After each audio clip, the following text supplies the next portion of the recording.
Le soir, au camping, le doute me présage. De la haute montagne avec une vieille mob des années 70, c'est tout aussi logique qu'un chirurgien qui viendrait opérer un malade à cœur ouvert avec une paire de gants de boxe. Mais bon, à cœur vaillant, rien d'impossible. Puis, je compte pas rebrousser chemin. Alors, à l'aube, après un petit café, je pars en direction de Pau et son circuit dans ses rues. Je fais escale dans des petits hameaux, des bourgades et autres petits villages qui ont pour décor une vieille France de cartes postales. La haute montagne en fond, des plaines, des animaux, la rivière sauvage en contrebas, mais aussi quelques passages frontaliers espagnols. Des locaux très attachés à leur tradition. Il y a une vraie entraide entre les villageois et commerçants. Je fais un passage remarqué, l'attraction du village. Et très vite, une solidarité spontanée.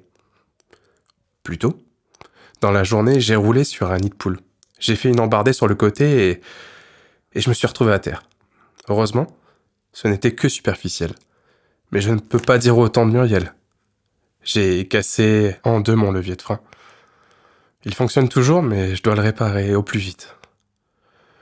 Je me sens si insignifiant dans ce décor surdimensionné. Le premier arrêt est Spelette, puis un premier bivouac à Saint-Jean-Pied-de-Port. La journée fut intense. J'ai appris une chose. En montagne, il compte pas en kilomètres, mais en heures.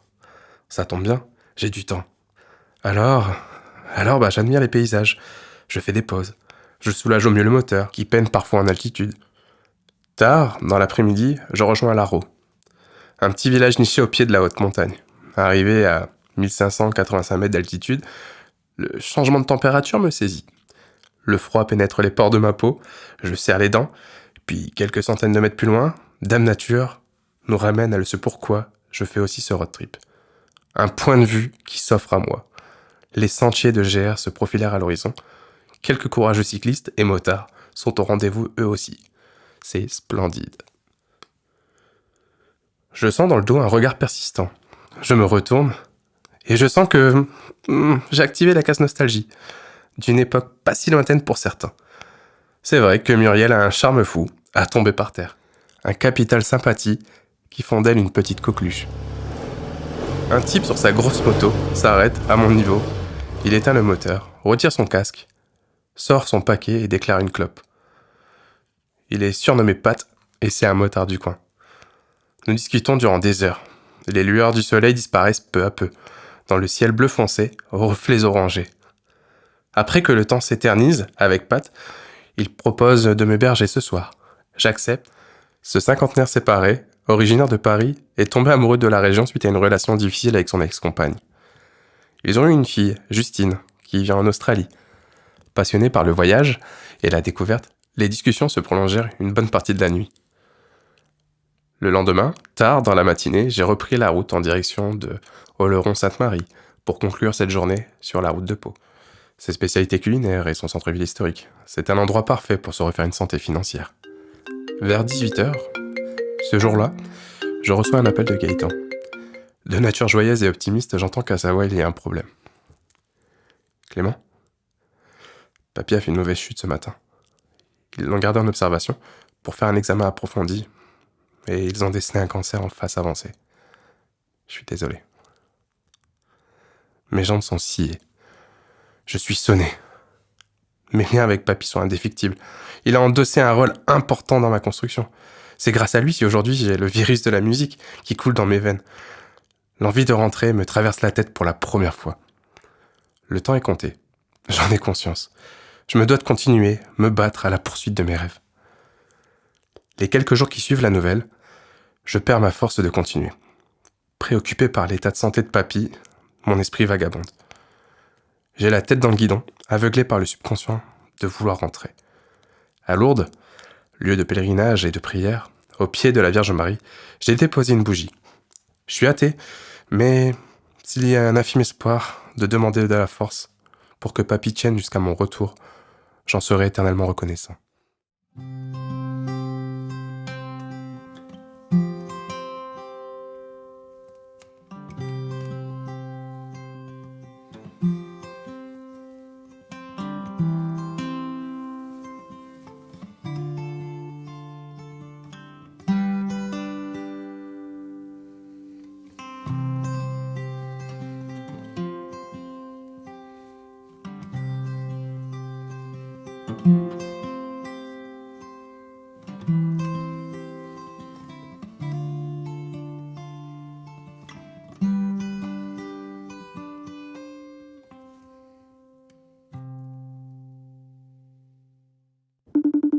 Je décroche l'appel. Ma famille est réunie au chevet de papy. Sur son lit d'hôpital, je vois cette bouille. Qu'il est beau, mon grand-père. Ses yeux clairs et son teint hâlé par le temps passé à jardiner. Les médecins sont rassurants et annoncent qu'il va pouvoir sortir de l'hôpital pour retrouver son domicile, avec une aide permanente.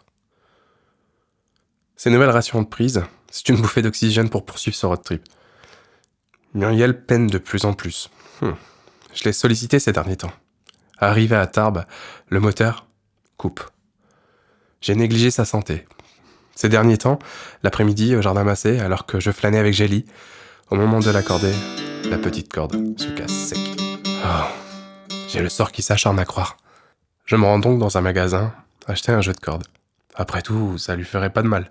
Les cordes sont oxydées, rouillées. Plus tard, alors que je me promenais dans les rues, je me suis arrêté au Celtic Pub. Contre une catering offerte, la gérante accepte de me produire ce soir. À tout à l'heure. J'entre. Le bar est bondé de monde. Il y a toujours une appréhension, un stress avant de jouer. Alors je m'installe, j'accorde Jelly, et mes premiers accords sonnent. Il y a un match de rugby ce soir à la télé. Les All Blacks contre l'Afrique du Sud. Cela s'est scoré sur une défaite à plate couture de Clément. Un bide total. À croire que c'était ni le lieu, ni le moment. Ma recette du soir se résumera à 2 bières gratis et un croque-monsieur. Et en vrai, c'est déjà pas mal. Le soir-là, je plante ma tente dans un terrain vague, derrière une petite butte de terre à l'abri des regards. Seul dans ces moments, j'apprends à relativiser. Ce road trip a pour but d'être vecteur. Rencontrer, échanger, échouer, recommencer. Donner de l'appartenance. Montrer qu'il faut s'accrocher à ses rêves, peu importe les conséquences. Il y a de nombreux artistes qui n'assument pas le fait de l'être. Dans la majeure partie, ils sous-estiment leur capacité de faire. S'assumer, c'est de l'accepter. C'est d'avancer dans une direction qui s'éclaircit avec le temps. Je ne dis pas que le chemin est facile, mais j'en ai la certitude que si vous vous assumez, la vie n'aura plus un semblant d'existence. À Saint-Gaudens, le collégial Saint-Pierre est une attraction phare sur un pèlerinage de Saint-Jacques-de-Compostelle. L'édifice du XIIIe siècle en impose. Bien que je suis athée, l'histoire de la France est faite de villages avec pour centre son église. Le style représentant l'époque, la traversée du temps, reconstruite après les guerres. Il s'y dégage un aura de paix. Muriel peine à gravir l'école. J'ai beau l'assister de mes 2 mollets, la transpyrénéenne aura raison d'elle. Je suis contraint de m'arrêter ici. À 6 heures de route de fois, un décor idyllique et sauvage s'offre à moi. La température commence à retomber petit à petit, et pour signe de vie, 2 chalets en contrebas croisés il y a 1 heure environ. Je n'ai pas de connexion internet, et je n'ai croisé qu'une voiture depuis. Que faire ? Attendre une voiture ? Revenir au chalet en contrebas ? Continuer ? Ou encore camper là ?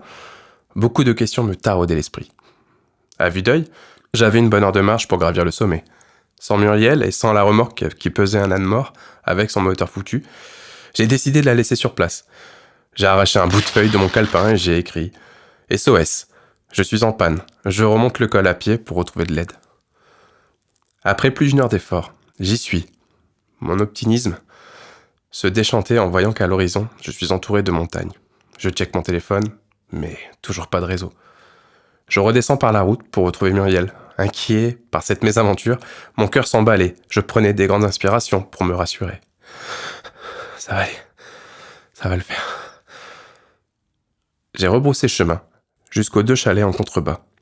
L'inertie et la gravité fait déplacer Muriel sans effort. Mon esprit s'agite et se met à faire tous les pires scénarios inimaginables. Ma crainte s'avère réelle. Les chalets, ils sont inhabités et fermés à double tour. Le terrain est ouvert, il y a un abri dans le jardin. Un bout de tôle ondulé en guise de toiture. Je n'ai pas passé ma meilleure nuit. Louis à l'affût d'un bruit de moteur.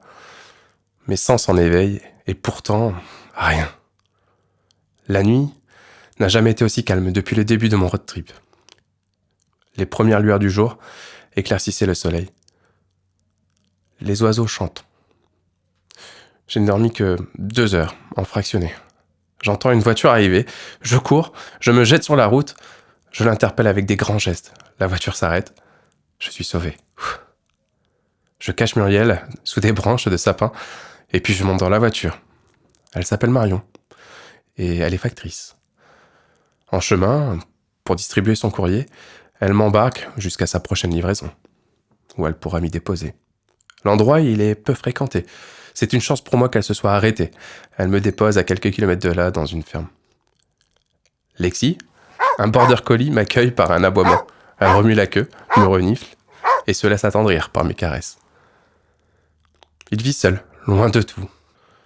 Eh bien, Minot, ne reste pas planté là. T'as faim? J'ai des restes de soupe polar. Allez, viens.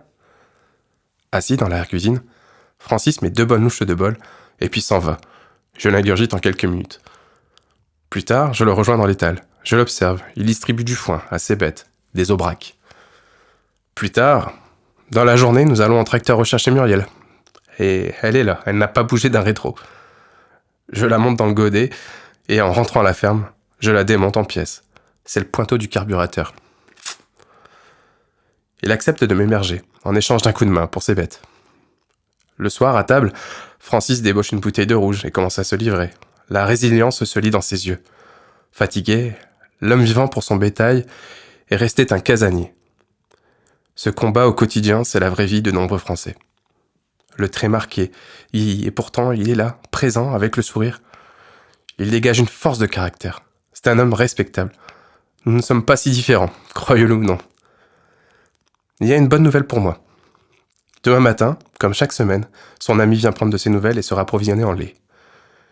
Et il a une voiture. Il va pouvoir me déposer en ville. Je vais pouvoir trouver une solution. Le magasin commande un pointeau de carburateur et une bougie. Je mets l'adresse de Francis. Mes pièces ont un délai de 3 jours. Isolé de toute civilisation, je passe du temps avec Lixi. Durant mon temps libre. Cette chienne dressée au doigt et à l'œil, c'est un amour. Au matin du 4e jour, j'entends dans les graviers les bruits d'un moteur s'approchant en direction de la ferme. J'entrevois à nouveau le regard de Marion dans sa distribution et de sa porte arrière, elle en sort un colis. J'ai le sourire aux lèvres, ce sentiment indescriptible. Je vais enfin continuer.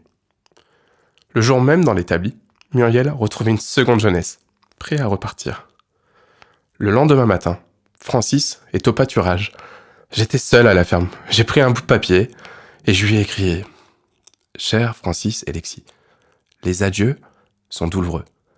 Nous nous reverrons, c'est promis. Amitié, Clément. »